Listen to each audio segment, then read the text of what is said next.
शरद पवारांच्या पत्रामुळेच 2019 मध्ये राष्ट्रपती राजवट लागू झाली असं वक्तव्य देवेंद्र फडणवीसांनी एका वृत्तपत्राला दिलेल्या मुलाखतीमध्ये केले। राष्ट्रपती राजवट लागू झाल्यानंतर सरकार स्थापन करण्याचं ठरल्याचं फडणवीस म्हणाले। तर फडणवीसांनी माझं स्थान ओळखावं असं म्हणत पवारांनी टोला लगावलाय। फडणवीस मुलाखतीमध्ये नेमकं काय म्हणाले? सरकार स्थापनेसाठी अमित शहा, पवार, अजित पवार, प्रफुल्ल पटेलांच्या उपस्थितीमध्ये बैठक झाली। राज्यामध्ये राष्ट्रपती राजवट लागू होऊ द्यावी, मग सरकार स्थापन करू असं बैठकीमध्ये ठरलं। पवार राज्याचा दौरा करणार, मग भाजप राष्ट्रवादीचं स्थिर सरकार स्थापनेची घोषणा करणार होते। सरकार स्थापनेसाठी बैठकीमध्ये सर्व शरद पवार यांच्याच सूचनेनुसार ठरलं। राष्ट्रपती राजवट लागू करण्यासाठी पवारांनी पत्र दिलेलं ते पत्र माझ्या कार्यालयामध्ये टाईप झालं।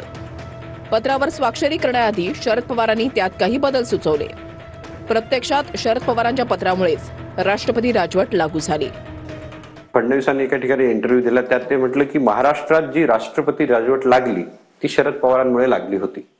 मी काही सत्तेत नव्हतो, माझे काही संसद सदस्य होते असं विद्यार्थीचे, पण त्यांनी मी सांगितलं प्रेसिडेंट येतो याचा अर्थ त्यांनी ओळख पाहिजे की माझं स्थान काय आहे।